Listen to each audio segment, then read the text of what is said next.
തന്നെ അതാ വാക്യമല്ലേ, തങ്ങളെ തന്നെ താഴ്ത്തി പ്രാർത്ഥിക്കണം. താഴ്ത്തിയിട്ട് വേണം ദൈവസന്നിധി എന്ത് ചെയ്യാൻ? പ്രാർത്ഥിക്കാൻ.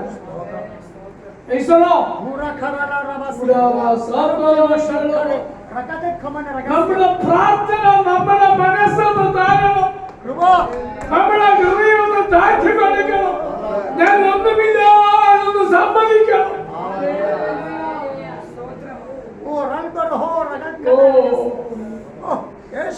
മറ്റൊരാളെക്കാൾ ഞാൻ ആരാണ്ടാണെന്നുള്ള ഭാവം, ആ ഒരു വിചാരം, അവരെക്കാൾ എനിക്ക് നന്നായി കാര്യങ്ങൾ അറിയാം, പ്രാർത്ഥിക്കാൻ അറിയാം, പ്രവചിക്കാൻ അറിയാം, പ്രസംഗിക്കാൻ അറിയാം. അറിവിലല്ല കാര്യം, ജീവിതത്തിലാ കാര്യം.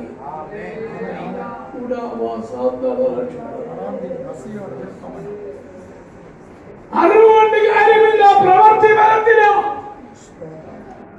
നാം സമർപ്പിച്ചു കൊടുക്കുമ്പോഴാ ഈ പ്രാർത്ഥന സ്വർഗം അംഗീകരിക്കുന്നത്.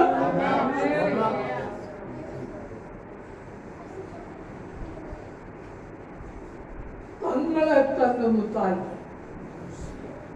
താഴ്ത്തി കൊടുത്തിട്ട് എന്ത് ചെയ്യണം? പ്രാർത്ഥിച്ച് പ്രാർത്ഥിച്ചിട്ട് ഈ പ്രാർത്ഥന കേൾക്കാൻ എന്റെ ദൈവം എന്റെ അടുത്തുണ്ടോ? എന്റെ മുഖത്ത് അവൻ നോക്കുന്നുണ്ടോ? മുഖം മറയ്ക്കുന്നുണ്ടോ? എന്റെ പ്രാർത്ഥന കേൾക്കാതെ ദൈവമുഖം മറയ്ക്കുന്നുണ്ടോ? ഉണ്ടെങ്കിൽ എന്റെ പാപം എന്നിൽ തുടരുന്നുള്ളതാ.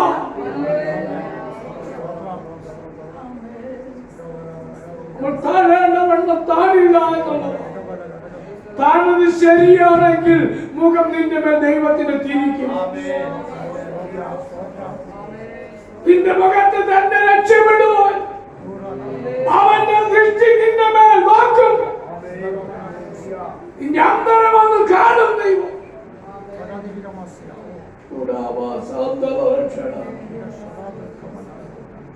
നമ്മുടെ ഹൃദയങ്ങളുടെ ആഴം അറിയുന്നവനാ നമ്മുടെ ഹൃദയത്തിന്റെ നിലവാരം അറിയുന്നവനാ നമ്മുടെ. ഇവിടെ ഇരിക്കുമ്പോൾ എത്രമാത്രം ദൈവ സന്നിധി നമ്മൾ ഏൽപ്പിച്ചു കൊടുത്തു എന്ന്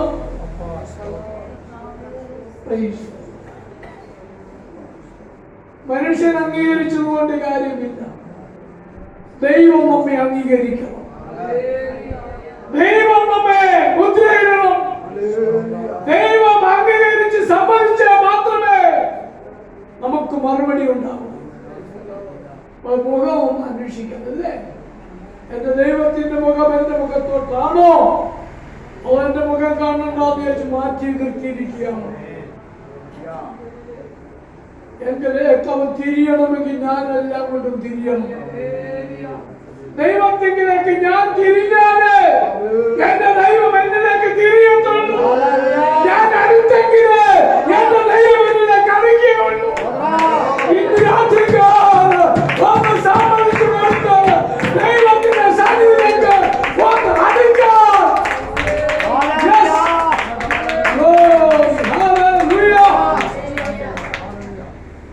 നിങ്ങളെങ്കിലേക്ക് അടുത്ത് വരുന്നെങ്കിൽ ഞാൻ നിങ്ങളിലേക്ക് എന്ത് ചെയ്യാം? നിങ്ങൾ ദൈവത്തിലേക്ക് തിരിയുന്നെങ്കിൽ ഞാൻ നിങ്ങളിലേക്ക് തിരിയാം. ദൈവത്തിന്റെ മുഖം അന്വേഷിച്ചു നോക്കാൻ. ആ മുഖം കാണാൻ പറ്റുന്നുണ്ടോ?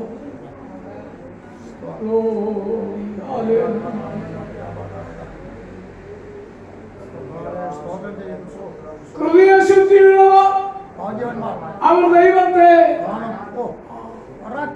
ഒന്ന് ദൈവത്തെ സ്തുതിച്ച് ദൈവത്തെ കാണണോ? പ്രാർത്ഥനയിൽ കാണാത്ത ജനം കാണണോ? ഈ ദൈവത്തെ കാണുമോ? അറിയാത്തവർ അറിയുമോ? ചിലർക്ക്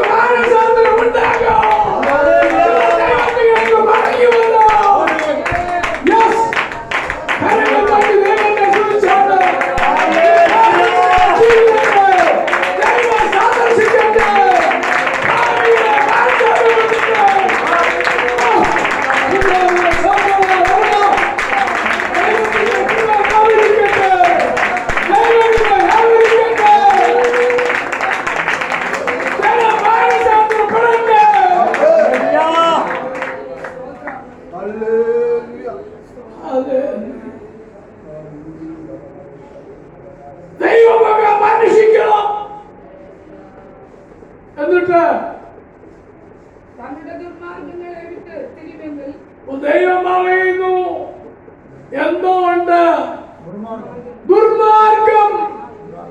ദുർമാർഗം വെച്ചുകൊണ്ട് പ്രാർത്ഥിച്ചാൽ ഉപവസിച്ചാൽ ദൈവം കേൾക്കത്തില്ലെന്നല്ല സാരം. അതിന് വ്യക്തമായി ദൈവം പറയും എന്റെ ജനം വിടേണ്ടത് വിട്ടാല് എന്റെ ദൈവം പ്രാർത്ഥന കൈക്കൊള്ളുകയുള്ളൂ.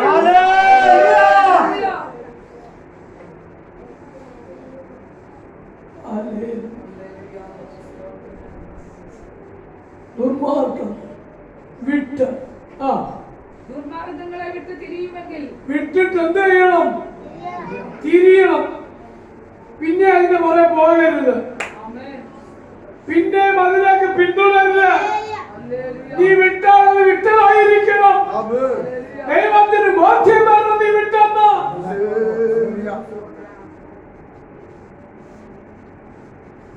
ചിലര് മാസ്റ്ററോട് പറയും ഭാഷ ഇനി ഞാൻ മദ്യപിക്കത്തില്ല. ഞാൻ പറഞ്ഞിട്ടുണ്ട് കുടിക്കുന്ന കാലത്ത് ഒരു ദിവസം പോലും നിർത്തത്തില്ല. അടുത്ത കൂട്ടുകാരനെയും കൊണ്ട് പോകും. പിന്നെയും ഇത് തന്നെ പറയും. പിന്നെയും പിന്തിരിഞ്ഞു പോകും. ഇങ്ങനെ എത്ര കണക്കില്ലാതെ പിന്തിരിഞ്ഞു പോയവന. പക്ഷേ എന്റെ ദൈവം പിടിക്കേണ്ടവരെ പിടിച്ചപ്പോൾ പിന്നെ എനിക്ക് പിന്തിരിയാനിടയായിട്ടില്ല.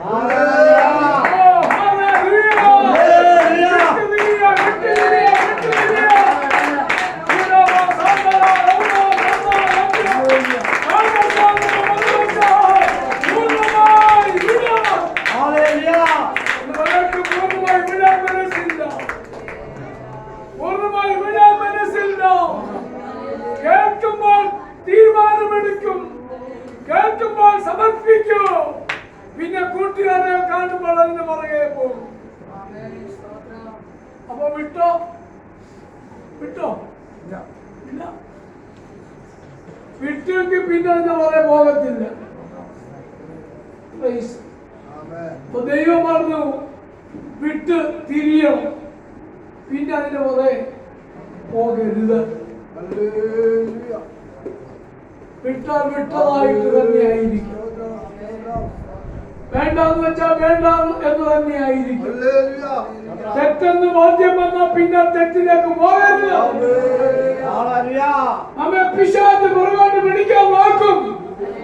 പിന്നെ പഴയ വഴി കാണിച്ചു തരാൻ നോക്കും. പിന്നെ നമ്മെ പുറകോട്ട് കൊണ്ടുപോകാൻ കൂട്ടുകാർ അടുത്ത് വരും.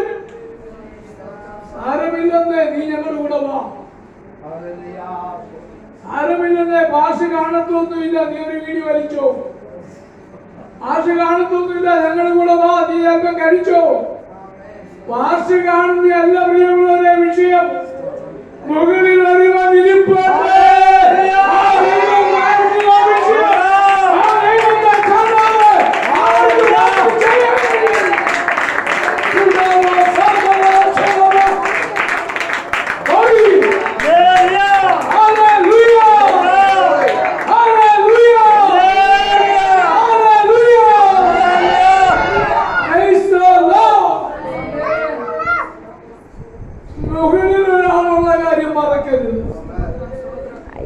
മുകളിൽ ഒരാളുണ്ട്.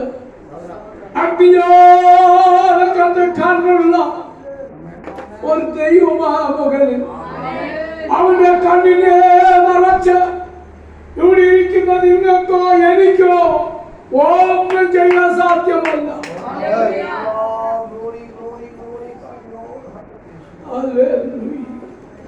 നാം ഇരിക്കുന്നതും എഴുന്നേൽക്കുന്നതും അറിയുന്ന ഒരു ദൈവം. ഇരിക്കുന്നത് അറിയത്തില്ലായിരിക്കാം, എഴുന്നേൽക്കുന്ന അറിയത്തില്ലായിരിക്കാം. എന്നാൽ അവൻ എപ്പോഴും നമ്മെ പകൽ പോലെ കാണാം. അവന് ഇരുട്ടില്ല.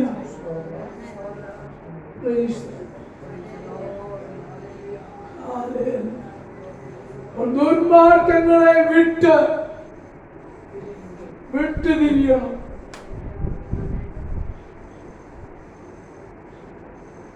ദൈവമുഖം അന്വേഷിക്കുന്നവൻ കാണണമെങ്കിൽ വിടേണ്ടത് വിട്ടേ പറ്റൂ. വിടാതെ ദൈവത്തെ കാണാം എന്ന് വിചാരിച്ചാൽ നടക്കത്തില്ല. നമ്മുടെ വാക്ക് വേറൊക്കെ ഭാരമാകാതെ പോകണം. വേറെ മുറിവേൽപ്പിക്കാൻ പാടില്ല. നമുക്കിത് സൗകര്യം കൂടിയെന്ന് വിചാരിച്ച് സൗകര്യമില്ലാത്ത മുഷിഞ്ഞ വസ്ത്രം കണ്ട് മറ്റൊരാളെ പഴിക്കാൻ പാടില്ല.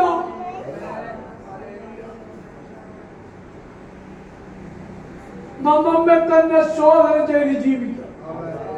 എന്റെ ജീവിതം കണ്ട് ആർക്കെങ്കിലും വല്ല ബുദ്ധിമുട്ടുണ്ടായിട്ടുണ്ടോ? എന്റെ വാക്കുകൊണ്ട് ഞാൻ ആരെങ്കിലും ഭാരപ്പെടുത്തിയിട്ടുണ്ടോ? എന്റെ സഹോദരനെ വേദനിപ്പിച്ചിട്ടുണ്ടോ? എന്റെ മാതാവിനെ പിതാവിനെ വേദനിപ്പിച്ചിട്ടുണ്ടോ? എന്റെ സഹോദരിയെ വേദനിപ്പിച്ചിട്ടുണ്ടോ?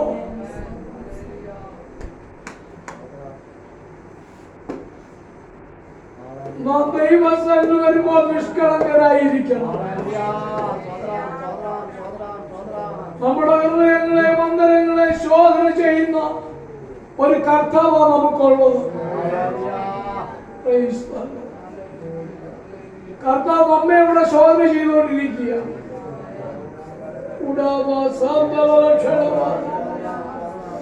നമ്മെ ഓരോരുത്തരെയും അവർ ശോധന ചെയ്തുകൊണ്ടിരിക്കുക. യഥാർത്ഥമായി ദൈവസ്ഥലം വിട്ടു തിരിഞ്ഞിട്ടുള്ളവന്റെ പ്രാർത്ഥന ദൈവം കേൾക്കുക തന്നെ ചെയ്യും. അതിന് യാതൊരു സംശയമില്ല. ഇവിടുന്നവർ ദുർമാർഗങ്ങളെ വിട്ടുതിരിയുമെങ്കിൽ ഞാൻ സ്വർഗത്തിൽ നിന്ന് കേട്ട് എന്താ നമ്മൾ പ്രാർത്ഥിക്കുന്നത്? എന്തിനാ? പ്രാർത്ഥന കേൾക്കാനല്ലേ? ദൈവം കേൾക്കാനല്ലേ നമ്മൾ പ്രാർത്ഥിക്കുന്നത്? അതോ മനുഷ്യനെ കാണിക്കാനാണോ? ഭാഷയെ ബോധ്യപ്പെടുത്താൻ വന്നതാണോ? നമ്മുടെ കാര്യം ദൈവം കേൾക്കണ്ടേ? നമ്മുടെ ആവശ്യങ്ങൾ ദൈവം നടത്തി തരണ്ടേ?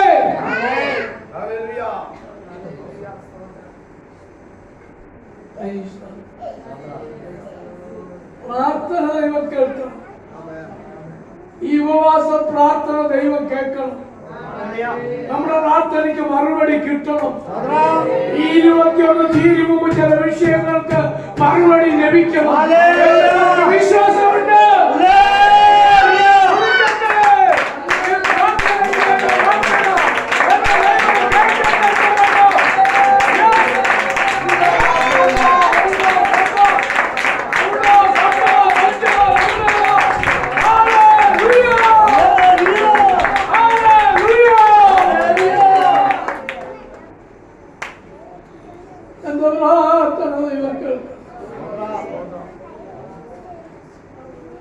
എവിടെ ഇരുന്ന് കേൾക്കുന്ന?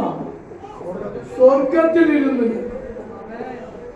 അവനെത്ര ദൂരത്താണെങ്കിലും, നീ ഭൂമിയുടെ അറ്റത്താണെങ്കിലും, സ്വർഗം തന്റെ സിംഹാസനവും ഭൂമി അങ്ങയുടെ പാദപീഠവും. പാദപീഠത്തിരുന്ന് വിളിക്കുന്ന ദൈവത്തിന്റെ പൈതലേ, സ്വർഗത്തിൽ വസിക്കുന്നവൻ നിന്റെ പ്രാർത്ഥനയ്ക്ക് നിന്റെ പ്രാർത്ഥനയ്ക്ക് മറുപടി ഉണ്ടെന്ന് വിശ്വസിച്ചുകൊണ്ട് എന്റെ ദൈവം എന്റെ പ്രാർത്ഥന കേൾക്കും. എന്റെ പ്രാർത്ഥനയ്ക്ക് മറുപടി തരും. മക്കൾ സൗഖ്യം തരും. എന്റെ കുടുംബത്തെ രക്ഷിക്കും. സൗഖ്യമാക്കും.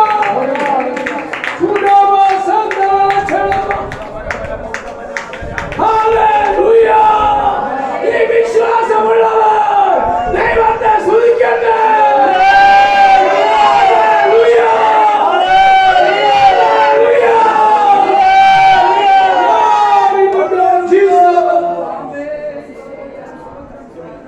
സ്വർഗത്തിലിരുന്ന് നമ്മുടെ പ്രാർത്ഥന കേട്ടു. അങ്ങനെ കാലം പറഞ്ഞ സ്വർഗം ചായച്ചിറങ്ങി വന്നു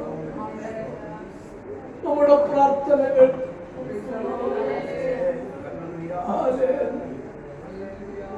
ഒരു കുഞ്ഞു മനസ്സിൽ കുഞ്ഞ് ഒരു കാര്യം പിതാവിനോടോ മാതാവിനോടോ പറയുമ്പോൾ ആ വാക്കുകൾ തിരിയാത്ത കുഞ്ഞാകയാൽ ഒന്ന് ശ്രദ്ധ വയ്ക്കാൻ നമ്മൾ നിൽക്കുന്ന നെപ്പിൽ നിന്ന് ആ കുഞ്ഞിന്റെ വായോടടുത്ത് നമ്മുടെ ചെവി കൊടുക്കുന്നത് പോലെ നമ്മുടെ കരച്ചിലെ ശബ്ദത്തിന്റെ മുമ്പിൽ ആ ദൈവ സ്വർഗം ചായച്ചിറങ്ങി ആ സ്വർഗം ചായച്ച് വീണ്ടെടുക്കും. നിന്റെ പ്രാർത്ഥന സ്വർഗത്തിലെത്തി.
കരുണാസമ്പന്നനായ ദൈവം, മനസ്സലുള്ള ദൈവം, ദീർഘക്ഷമ കാണിക്കുന്ന ദൈവം.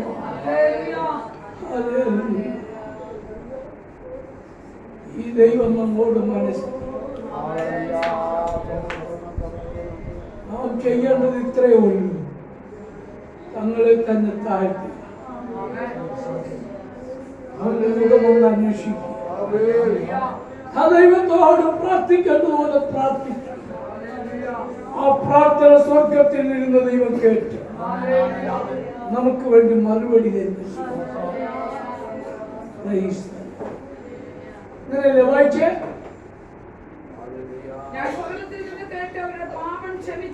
കണ്ടോ? കേട്ട് എന്ത് ചെയ്യുമോ? നാം പാവം ക്ഷമിക്കണമെന്ന് പറഞ്ഞാൽ അതവൻ കേട്ട് നമ്മുടെ പാവം ക്ഷമിച്ച് ദേശത്തിന് സൗഖ്യം വരുത്തി കൊടുക്കും. അപ്പൊ ദേശത്തിന്റെ സൗഖ്യത്തിന്റെ കാരണക്കാരാരാ? ദേശത്തെ ദുരന്തത്തിന്റെ കാരണം ആരാ? ചുറ്റുപാടുകൾ അനർത്ഥങ്ങളുള്ളതിന്റെ കാരണമാരാ? ചില മാനസാന്തരപ്പെടത്തിന്റെ കാരണമാരാ? ചില രക്ഷിക്കപ്പെടത്തിന്റെ കാരണമാരാ? അവരുടെ മുമ്പിൽ നമ്മൾ മാതൃകയില്ലാതിരുന്നാൽ അവർ രക്ഷിക്കപ്പെടത്തില്ല, അവർ കടന്നു വരത്തില്ല, അവർ പ്രാർത്ഥിക്കത്തില്ല. എന്നാൽ നാം മാനസാന്തരപ്പെട്ടാൽ നാം അത് മടങ്ങി വന്നാൽ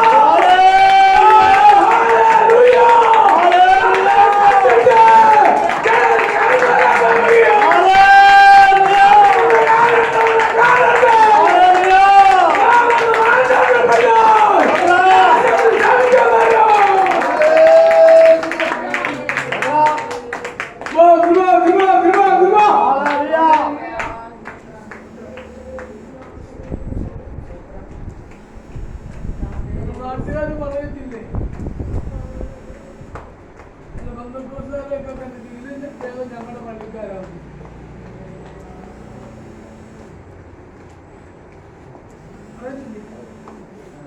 എന്നേക്കാൾ ഞങ്ങളുടെ പള്ളിക്കാരാ, അല്ലെങ്കിൽ മറ്റൊന്നക്കാരാ, അല്ലെങ്കിൽ അതൊരിക്കാരാ, അല്ലെങ്കിൽ അമ്മക്കാരാ. മറ്റൊരാളെ ചൂണ്ടിക്കാണിക്കും. നമ്മളിൽ മാതൃകയില്ലാതെ, നമ്മളിൽ വിശുദ്ധിയില്ലാതെ, നമ്മളിൽ ജീവിതമില്ലാതെ മറ്റുള്ളവരുടെ മുമ്പിൽ ദൈവികമായി നടക്കുന്നെന്ന് പറയുകയും പ്രവൃത്തി വേറെയൊന്നുമായ ദേശത്ത് ആര് സഹിക്കുന്നു? ആര് രക്ഷിക്കപ്പെടും? നമ്മളെ കണ്ടിട്ട് ആരെ മനസ്സിൽ ആരെ സഭ വരുന്നു? ആരെ പ്രാർത്ഥിക്കാൻ വരുന്നു?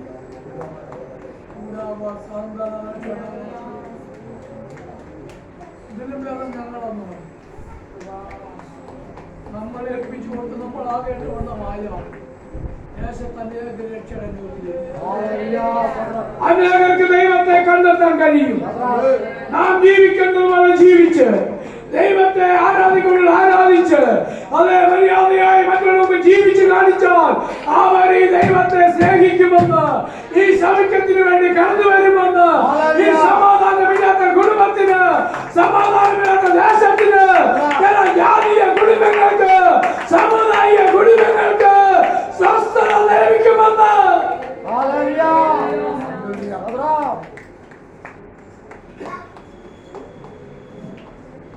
നമ്മുടെ ജീവിതം കണ്ട് വേണ്ട അടുത്തുള്ളതൊന്ന് സൗഖ്യം വരാം.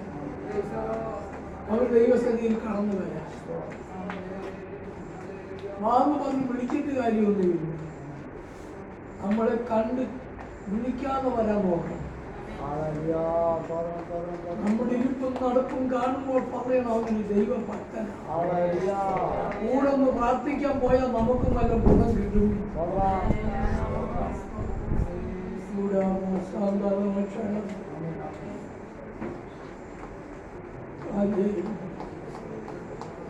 അഭിനയം കൊണ്ട് കാര്യം നടക്കില്ല.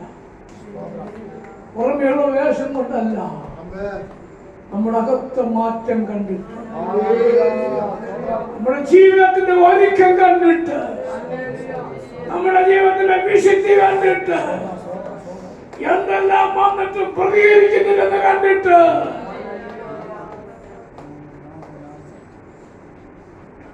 ദേശത്തിന് എന്ത് വരുമെന്ന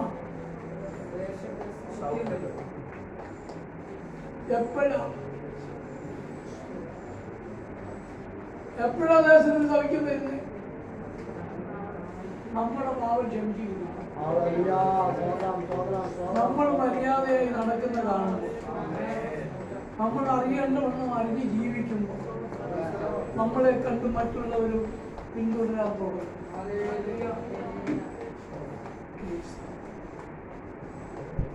അതല്ലേ വേണ്ടത്? നമ്മൾ കാണിച്ചു കൊടുക്കണ്ടേ? പേര് കൊണ്ട് ജീവിച്ചാൽ മതി.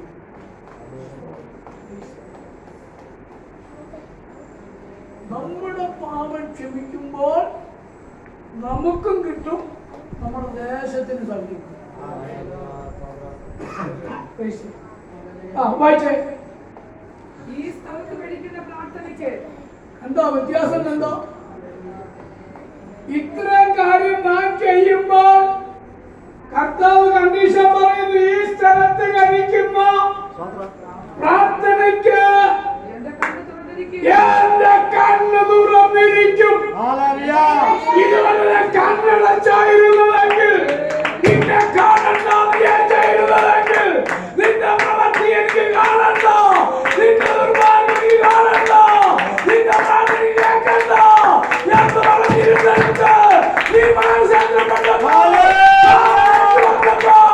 ദൈവം നിന്നെ ക്ഷമിച്ച് നിന്റെ പ്രാർത്ഥനയ്ക്ക് ഈ സ്ഥലത്ത് വന്നിട്ടുണ്ട്.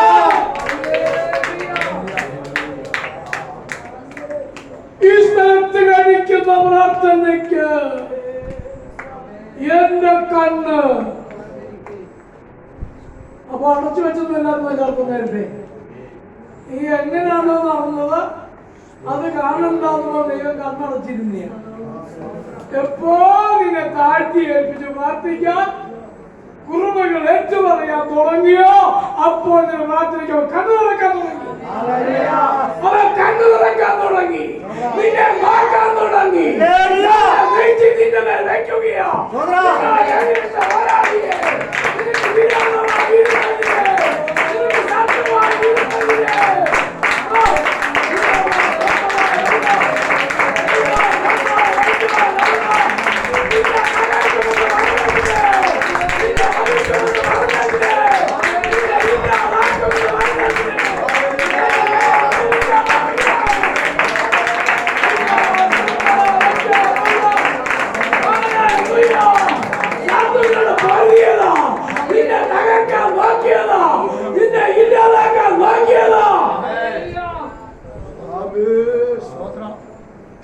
ഇതുവരെ നീ ദുഃഖത്തിലും പ്രയാസത്തിലും കഷ്ടതയിലും കണ്ണുനീരിലും സഹിക്കാൻ വയ്യാത്ത അവസ്ഥയിലാണ് കടന്നു പോയതെങ്കിൽ ഈ കണ്ണുനീരിന് മറുപടിയുണ്ട്, ഈ പ്രാർത്ഥനയ്ക്ക് മറുപടിയുണ്ട്.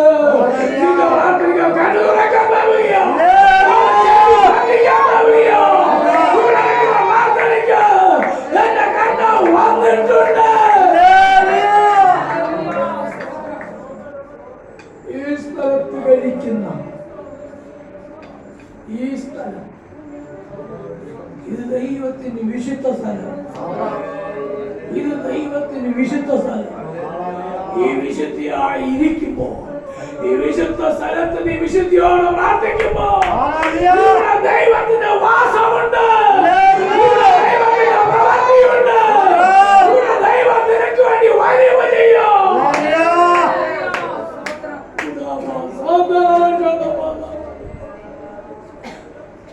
ഈ സ്ഥലത്ത് കഴിക്കുന്ന പ്രാർത്ഥനയ്ക്ക് എന്റെ കണ്ണ് തുറന്നിരിക്കും. പിന്നെ എന്തോ നിന്നെ നീ ആരും ശ്രദ്ധിക്കാതെ പോയാൽ നീ കാര്യമാക്കണ്ട.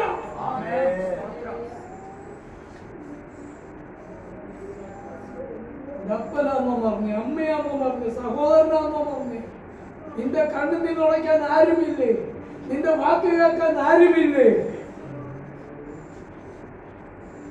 ഓരോ വന്നിട്ടുണ്ട്.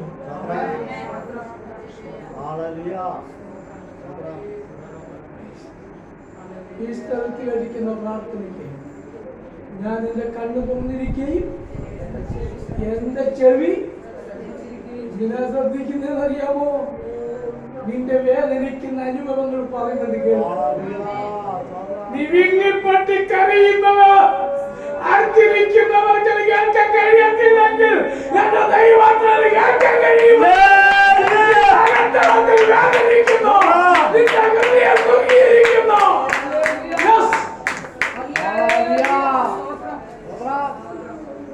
ശ്രദ്ധിച്ചു കേൾക്കുന്നുണ്ട്, പ്രാർത്ഥന ശ്രദ്ധിച്ചു കേൾക്കുന്നുണ്ട്.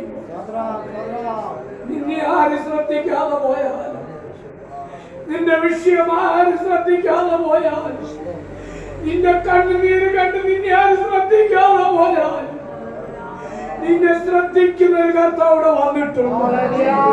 നിന്റെ ഭാരം അറിയുന്ന ഒരു കർത്താവ് വന്നിട്ടുണ്ട്. നിന്റെ സ്ഥിതി അറിയുന്ന ഒരു കർത്താവ് വന്നിട്ടുണ്ട്. നിന്റെ ഘട്ടത്തിന്റെ വേദന കാണുന്ന ഒരു കർത്താവ് വന്നിട്ടുണ്ട്. അവൻ നിന്നെ ശ്രദ്ധിക്കുന്നുണ്ട്, അവൻ നിന്നെ ശ്രദ്ധിക്കുന്നുണ്ട്, അവൻ നിന്നെ ശ്രദ്ധിക്കുന്നുണ്ട്.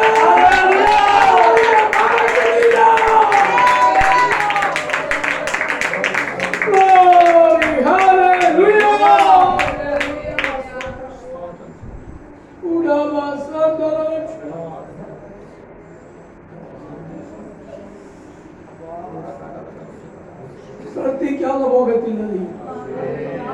ഈ 16ാമത്തെ ഈ ഉപവാസ പ്രാർത്ഥനയുടെ ഈ രാത്രി സമയം ശക്തമായി വ്യക്തമായി ദൈവാത്മാവ് പറയുന്നു, നിന്റെ കണ്ണുനീരിന് മറുപടിയുണ്ട്. നിന്നെ ശ്രദ്ധിക്കാതെ ആരെല്ലാം പോയാലും ഞാൻ നിന്റെ പ്രാർത്ഥന ശ്രദ്ധിക്കുന്നുണ്ട്, നിന്റെ ഹൃദയത്തിന്റെ അവസ്ഥ ശ്രദ്ധിക്കുന്നുണ്ട്.